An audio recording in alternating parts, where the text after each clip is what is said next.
Daylight breaks over the ridge. The hounds strike. No crowds, no cameras, just a track and the hounds that bring the story to life. That's what this show's about. Dogs, dirt roads, early mornings, and the people who live it. This is Creekside Chronicles. Hounds, hunting, and heritage. I am your host, Heath Hyatt, houndsman, hunter, and a lifelong student of the outdoors. Here, we chase more than game. We chase knowledge about hounds, hunting, and living the outdoor life the right way. From bear country to back roads, this is where the hunt meets heart, and every story runs a different trail. So pull up your chair by the creek, leash up your best hound, and let's get after it together. Performance starts in the feed. Inukshuk's high-fat content fuels long runs and hard hunts, giving dogs the steady energy they need, while quality protein supports faster recovery after the work is done. That's why I trust Inukshuk dog food. Packed with energy and nutrition dogs need to go further, run harder, and recover stronger. If you want extreme performance, you can look them up at Inukshuk Professional Dog Food or CoreyNutrition.com. Welcome back, gang, to another episode of Creekside Chronicles. The weather has broke. It was almost 80 degrees the other day. Got to spend a little time on the river fishing. Went trout fishing yesterday. Let me follow up from our gear stuff from last week. So went trout fishing. So I decided to put a little bit of heavier pair of socks on because I'm gonna be wading, right? And my feet get cold through the rubber waders. So the pair of socks that I actually had in the picture on the Facebook post for last week, I put those on, my darn tough. And I'm fishing. I've been out there for, I don't know, probably an hour, maybe close to 2 hours. And I'm like, man, that water's cold. My right foot was not. My left foot was cold and it kind of felt wet. And I'm like, do these waders have they got holes in them? So one of my buddies showed up and he brought me a biscuit. So I got out of the water, walked around, dropped the tailgate, sit down, and I'm like, I'm going to pull this wader off and actually see if it's just cold or wet. So I pulled the wader off my left foot, and sure enough, my pants are a little bit wet, my sock is wet, and when I squeezed the sock on my foot, water come out of it. And I'm like, you got to be kidding me. So I took the sock off and I wring it out. This is like nightmares from when I was at BB's and fell in. And Derek posted a picture of it, me wringing my sock out. I said, well, you should have got a picture of it when I fell in. He said I couldn't. I was too busy laughing. That was at my expense, but we both laughed. So I wring my sock out, put it back on, put my tennis shoes on, and fished the rest of the day. Just to say that, merino wool. My sock was soaked. I got as much water out of it as I could, put it back on, and my feet's not wet. So I'm telling you, merino wool is a lifesaver, and it is a game changer. So that's just a follow-up. But the week before last, spent the weekend down on Santee Cooper. Me and a couple guys from work, and we were chasing those big old catfish. The weather was not ideal. The wind pushed us around a little bit. It was a lot chillier than we expected, but I had my good gear with me. Again, back to last week, I had my base layers, which I needed. I took shorts thinking that it was going to be in the 70s, and boy, was it not. It was 50-ish with the wind blowing, put it down in the 40s, been out on the water all day. Yeah. So that's just how it goes, right? We laughed, probably more than we should have. We missed a few. cold enough to fill the cooler, which is always a good thing. But honestly, we just enjoyed our time being out there. Like being out there, laughing and joking and talking, enjoying the outdoors, right? So while I was sitting on the boat, just kind of watching the clouds, float across the sky, I got to thinking that we take a lot of things for granted. And let's just look at the lake.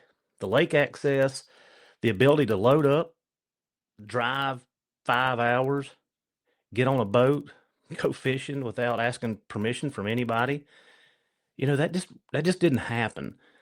It exists because somebody fought to conserve it, to manage it, to protect the public access long before we ever showed up with a rod in our hand.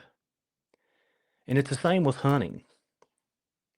Just like Santee Cooper, it didn't just magically stay open and available. Our hound seasons don't just accidentally open or close. Regulations get written, bills get introduced, policies change, and whether we're paying attention or not, decisions are being made. So if we're not organized, we are vulnerable. We spend money on gas and bait, rods, dog food, tracking collars, all without hesitation. But when it comes to investing a few dollars to join an organization that protects our right to run hounds, a lot of times people are hesitant. And I've put a lot of thought into this. George and I have had a lot of questions about this. If you like hearing your dog strike and you love standing in the woods on a cold morning and you want your kids to experience the same things that you've experienced throughout life in the woods, hunting, or fishing, then getting involved is not optional at this point. So let's just look back at this year, the 2026. We all know what's happening in Virginia. We had SB 471 and SB 770, which none of them got past well, one of them got to a Senate vote, 770, but it got voted down. And then the big one was the 1396, which we all did not agree with the wording of the bill. It was badly written. And, we sent emails and phone calls. People were in Richmond. But that was just this year. And guys, if you think it's going away, it's not. Let's look at Mississippi, what happened. HB 828. That it was trying to limit the use of hunting dogs on public and private land. It got shot down. And then look what's going on in Arizona right now with HB 2158, which is going to make bear and mountain lion predatory animals. We're not really sure what direction they're going in yet, whether that will open season year round or it's going to give the antis more ammo to close it. We're not sure. But again, we're fighting that.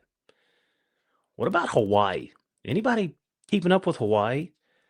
There's proposed legislation right there that addresses concerns of pig hunting with dogs, saying that it's animal cruelty. Let's roll over to animal cruelty. Let's look at the IP 28 going on in Oregon, which would change Oregon's animal cruelty laws by removing many current exemptions that allow animals to be harvested or used as activities such as hunting, fishing, farming, and research. What does that mean? It means hunting, fishing, trapping can all become illegal. They just remove it. Okay? Farming and livestock production, animal husbandry can all be affected. And if you read through this, it even goes down to some of the vet visits and stuff. So here we are. Stuff's going on around us. Are we paying attention? So I wanted to do a little research on some of this data to make sure that I was understanding what I was being told, right? You always got to follow up to make sure. Let's look at Oregon. In 1994, they banned bear hunting and lion hunting with dogs. 1994. Let's look at Washington. 1996, they banned bear, lion, bobcat, and lynx hunting with dogs. Okay, that was initiative. And I'm saying initiative because we're going to follow up that in a second. 655.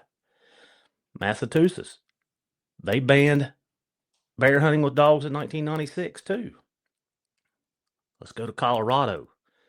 Colorado in 1992, another ballot initiative which banned hunting bear with dogs. And it was Proposition 127 that happened in 2024 in Colorado, which would have banned mountain lions, bobcats, and lynx with dogs in Colorado. But a lot of people got involved. It was a ballot initiative, and it got rejected at the ballot. So what are ballot initiatives? It is a process that lets citizens propose new laws or changing existing laws, put them directly to a vote. So they bypass the legislative process. They bypass it. So what they do is they collect signatures. They've got to have so many signatures to get it on the ballot. And if enough signatures are collected, then that measure goes on the ballot. And if voters approve it or reject it, depends on how it works. If they approve it, it becomes law. It just bypasses the whole process. And in a lot of these things I just mentioned, it was ballot initiatives. Okay, they bypassed the whole process. So, brings me back to a question that George and I have fielded a lot of. And we asked this. I asked myself after this was the question that was asked to me twice. Like, all right, I'm paying to be in an organization. What is it? What do I get for my $20, $30, $40, $50, whatever you're paying for an organization? What do I get out of that? What benefits me? So I got to thinking about me and my position. Like, okay, so I'm a member of several organizations, a couple on the hunting side, a couple on the fishing side, and I guess I've never really asked myself that question, like what's in it for me, right?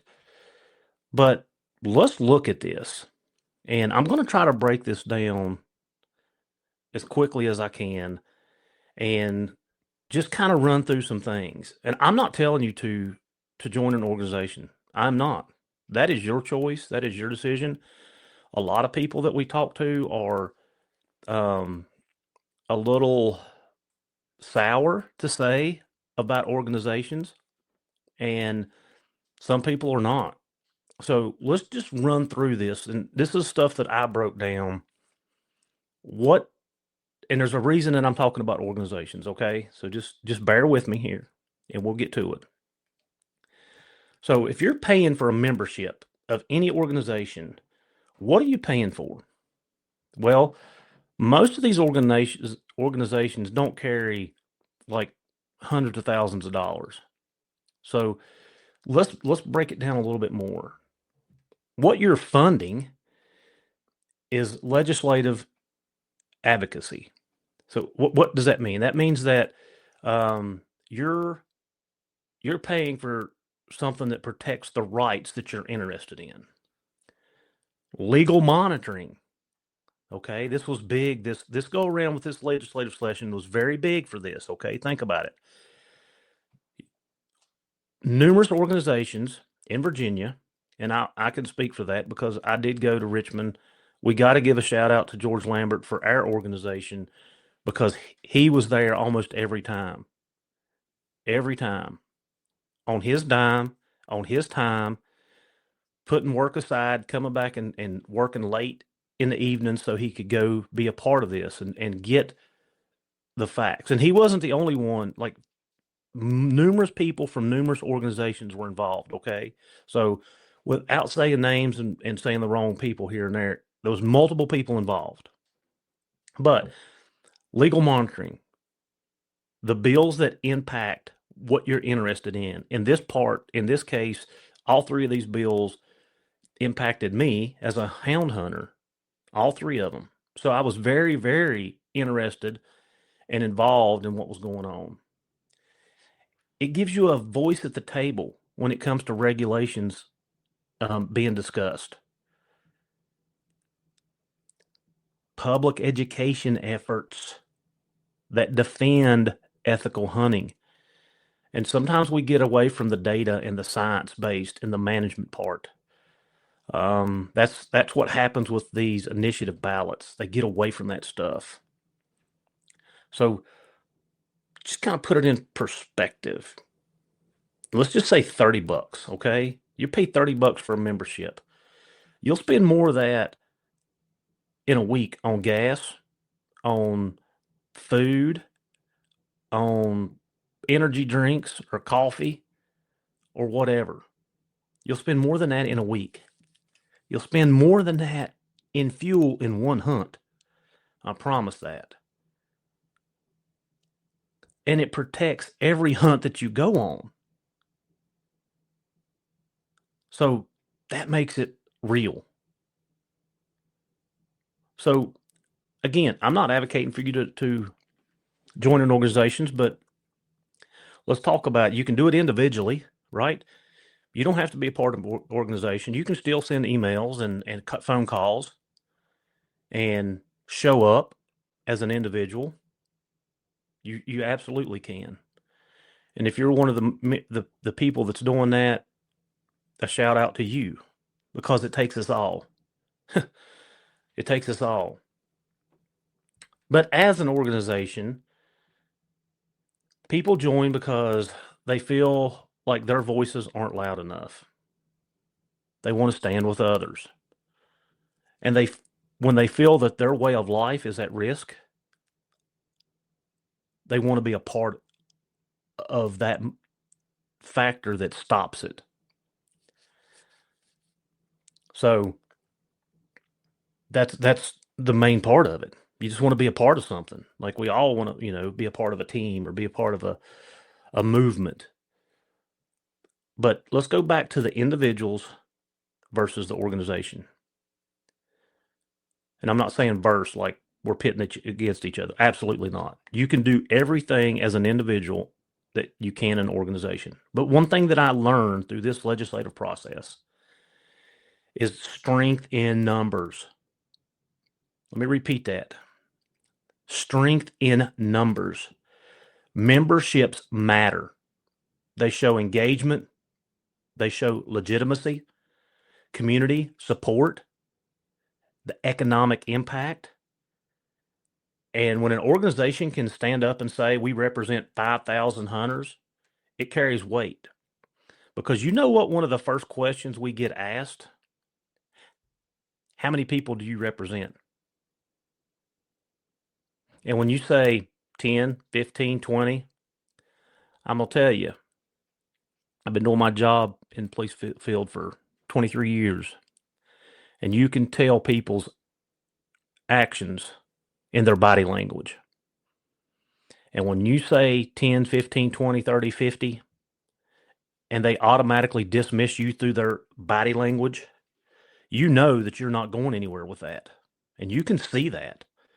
But when you say that I represent a chapter or a national organization with thousands of membership, then you see them sit back, they make eye contact with you, and you know they're listening. So membership does matter. Whether you think it does or not, those numbers matter. And I'm not trying to drive numbers here. I'm just saying that when you're sitting up there and you're listening and you're watching and you start to understand the process and what it takes to make the wheels go round, it's kind of eye-opening.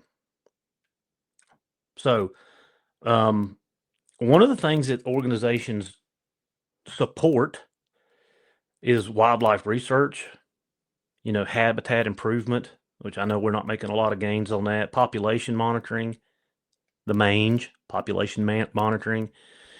I'm a member of Muskies Inc. Chapter 76, which is the Virginia chapter. I love the muskie fish. We've talked about it. Guys, we work so closely with the biologists. We have meetings once or twice a year that the biologists come in. We talk about data. We talk about numbers. We talk about, um, how did the spawn go? Where are we at? Um, what's the bigger fish? They tag certain fish in certain areas. And if you pull the tag from that fish and send it back into the biologist and give them the information, they give you money for it because it's important to them. This data is important. And I like being involved in that because I'm kept up to speed on what's going on. It is no hearsay. There is no rumors. It's okay. The biologists sit down. We can ask them questions. They they talk to us. They get on the boats with us. They go fishing with us. They tell us when they are electroshocking numbers, like what they're coming up with, what they're finding as the population is it growing? Is it maintaining? Is it decreasing? So I want to know that stuff, and being a part of that organization gives me that data for me, right? And I will say that hunters and fishermen are often the largest. Well, we are the largest financial contributors to wildlife conservation in North America. Membership dollars go back into the resource itself. And we'll talk about that. I'm not going to get a whole lot into the Pittman Robertson Act, but that money is split up. You get, just to kind of lay it out there real quick. 11% of firearms tax goes to a treasury. 11% of hunting licenses go there, and ammunition goes there, and then it's supposed to be split up equally throughout the states. So that's something that we do as hunters that we don't even, or fishermen, that we don't even know what we're doing. Like that money goes, and that's a whole nother rabbit hole, whole nother podcast on what's going on. So, just some things to bring about that what we're doing. Let's talk about the community, the hunting community, and the mentorship. Like we all post things and we all talk about, take a child hunting, take a youth hunting. Get the youth involved. Okay. Well, beyond politics and conservation, these organizations connect people. While I was in Richmond, I talked to numerous people from other organizations. I got to meet people from across the state and connect with them. It's like a networking experience for hunters, right? There's educational opportunities out there, youth programs. We talk about that, events and gatherings. I mean, the VBHA is having an event in a couple weeks here in March. You can go to those events and meet people. Shared knowledge, guys.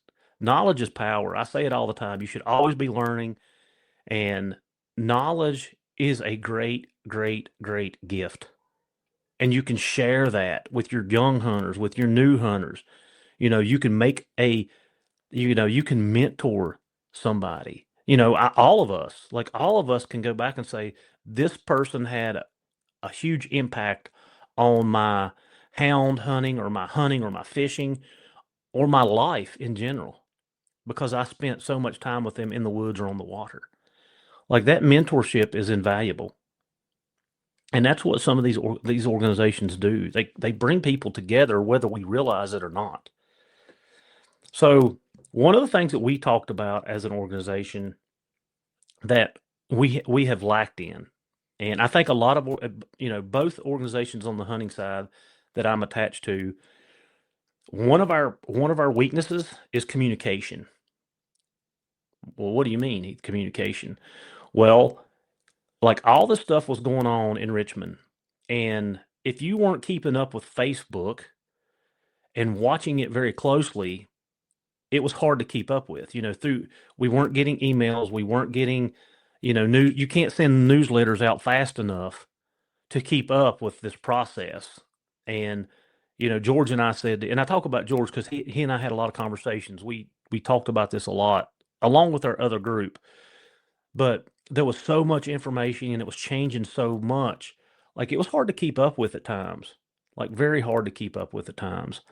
So we have to do a better job as organizations communicating to our membership. Like I will tell you that I know at least 4 different hound hunting organizations or hunting organizations that I know for a fact that were in Richmond and was advocating on your behalf, but nobody knew who it was, where it was, or what was going on. But they were there and they were doing everything they could to deter and fight these bills. But we don't know that because we're not getting that stuff out. That's something we got to work on. But communication. Updates and legislative efforts, that's got to be communicated. Reports have got to be communicated. We got to report on wins and setbacks. So let's talk about the 3 bills in Virginia real quick. Everybody says that it's a victory, it's a victory, it's a victory. It is a short-term victory. Okay, what do I mean? Because I'll promise you, next year they're going to be stronger and bigger. The landowners are not going to stop fighting this because it was a setback on their part. Yes, as a hound hunter, I can see some big holes in their argument. I can see some big holes in it. But they're going to figure that stuff out eventually, and they're going to come back swinging. So we have to be engaged, okay? And yes, those 3 bills were a victory to per se, even though 1396 was tabled. It's coming back. So we've got to get in front of it. And I'm sorry, guys. Like, I know a lot of people don't want to hear this. We're not hunting in 1980 anymore. If you just look at the deer laws and how they've changed, the laws, how they've changed over the last 20 years, change is inevitable. Do we adapt, or do we stand up, fight on the hill, and risk losing everything? There's where we're at. So, like I said, we've got to do better communicating with our membership at every level to make sure that you guys are getting the information and you can make good, educated, quality decisions and stances on where you stand with some of this stuff. So let's talk about action here, because these organizations are taking action. Like I said, you may not know it because of communication, but they're like we are monitoring these bills nonstop.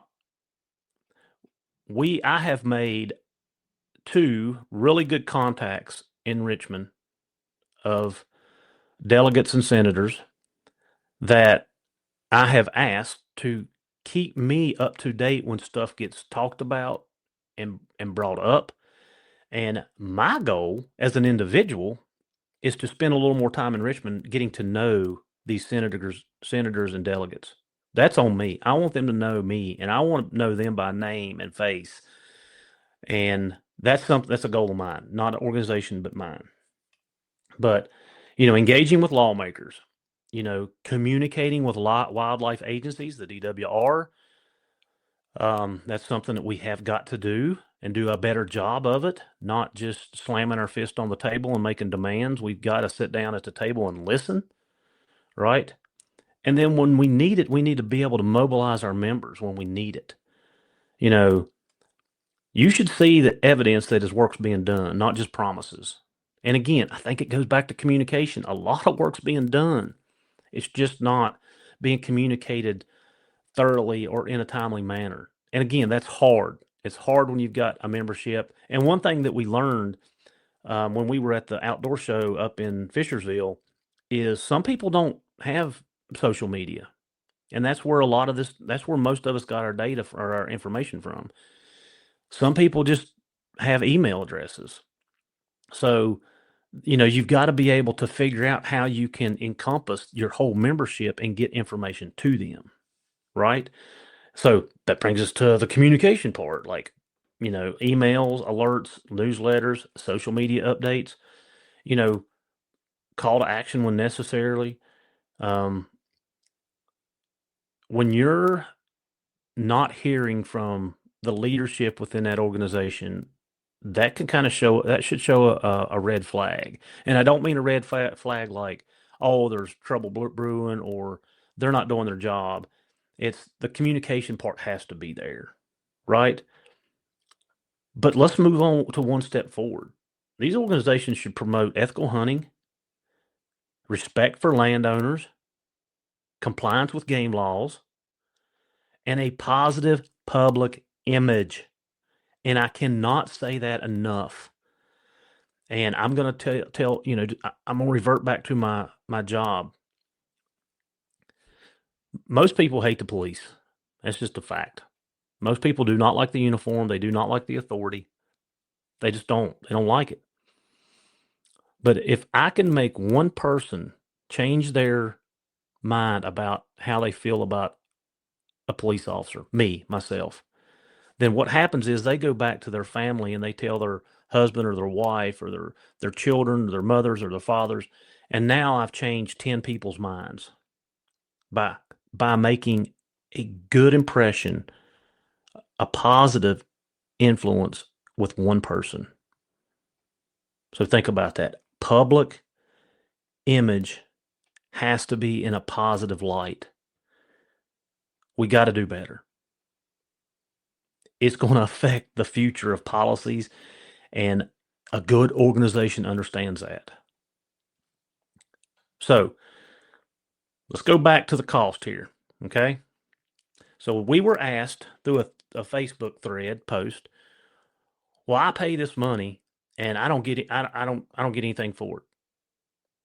So for $30 a year, $20 a year, $15 a year, whatever it may be, $35 a year, what can I expect from my organization? And when I say my, I mean yours. Whatever organization you're a part of, or if you're not a part of, what can I do individually, right? What can I expect from it?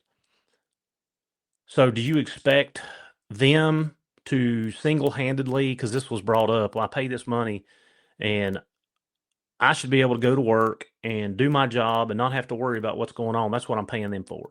That's not correct at all. It's not correct at all. Guys, strength in numbers. Strength in numbers. Numbers matter. Membership matters. But they are taking their time and going to Richmond. They are emailing. And I think a lot of people did that. So kudos to everybody.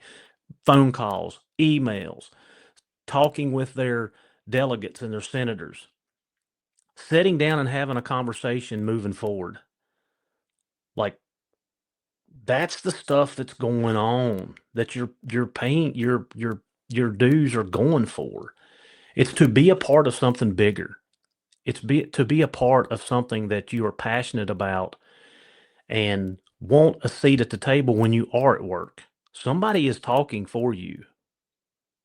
Whether you think they are or they aren't, somebody has taken a day off work. Somebody has taken their time to go to Richmond to sit down in an office with a senator or a delegate or into a meeting room. Somebody has taken that time. So the bottom line is this.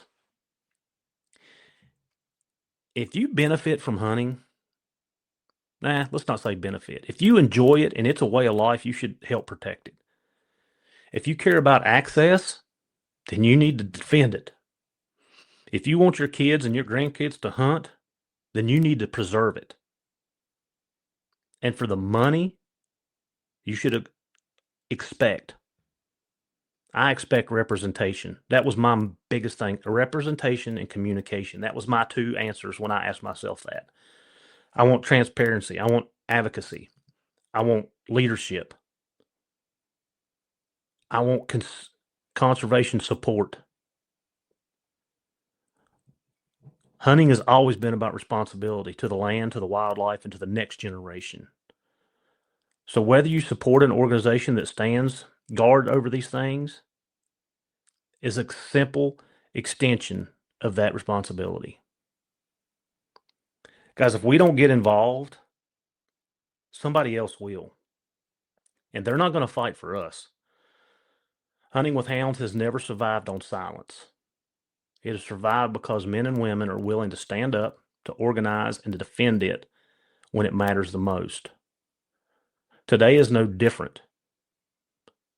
Regulations are written by those who show up. Policies are shaped by those who engage. If houndsmen sit on the sidelines, we surrender our seat at the table. So joining an organization isn't about buying a membership card. It's about strengthening a unified voice that lawmakers and wildlife agencies cannot ignore. It's about funding advocacy, legal awareness, and representation before a bad bill becomes a bad law. It's about making sure decisions that affect our dogs, our season, and our access are made with our input, not without it. Every houndsman benefits from the groundwork of these organizations are doing. Whether it's protecting seasons, defending fair chase, or educating the public on ethical hunting practices, the question is simple. If you benefit from that tradition, are you willing to defend it? We spend thousands on trucks, dog boxes, tracking systems, feed, yet our future of our sport can hinge on a few dollars and whether we're organized. That's not politics, that's reality. Traditions don't disappear overnight. They erode slowly when good people assume someone else will handle it. If you want our children to hear a pack strike on a cold morning and feel the ground shake under the hard race, we cannot be passive observers. We have to be participants, not just in the woods, but in the fight to protect what happens there. Unity is strength. Organizations are influence. Actions are protection. If hunting with hounds means something to you, if it shaped your character, built your friendships, and connected you to the land, then standing up for it isn't optional. It's a responsibility. So let's get to work. It's going to be a wrap for this episode of Creekside Chronicles. We appreciate you spending your time with us, whether you're in the truck, in the woods, or sitting by the creek listening along. Thank you for walking this trail with us. And thank you to W Supply for hosting the podcast and supporting what we do. Be sure to check them out and go to wsupply.com for all of your hound needs. Until next time, keep your dogs fed right, your boots muddy, and we'll see you down the trail. Tailgate drops before the light, coolers packed and the rig sitting right, tracking collars charged, beeping green, boots in the bed and the rifle's clean. Dog box rattling, engines hum, we're chasing bear till the day is done. Old ring barking like he knows what's near, nose to the wind, tail full of cheer. From the Virginia mountains to the Carolina clay, we're burning fuel and miles each day. Every turn's another tale, through mountain mist and paper trails. We see the sunset red in Tennessee, rise through the fog in old WV. North Carolina's pines echo loud with the cry of a hard-run hound. New York forest, Maine's deep snow, Vermont valleys where the black bears go. Truck keeps rolling, wheels don't care. We're chasing daylight, chasing bear. Rest stops few, the roads are long, but the fire in our hearts still burns strong. Wisconsin mornings cutting crisp and clear, Canada's wildwoods drawing near. Still got states we ain't run, but that hound dog fever won't let us quit. We see the sun set red in Tennessee, rise through the fall in old WV. North Carolina's pines echo loud with the cry of a hard-run hound. New York frost mains, deep snow, Vermont valleys where the black bears go. Truck keeps rolling, wheels don't care. We're chasing daylight, chasing bear. Gas station coffee, Alpha XL on the dash. Another back road, another bear track.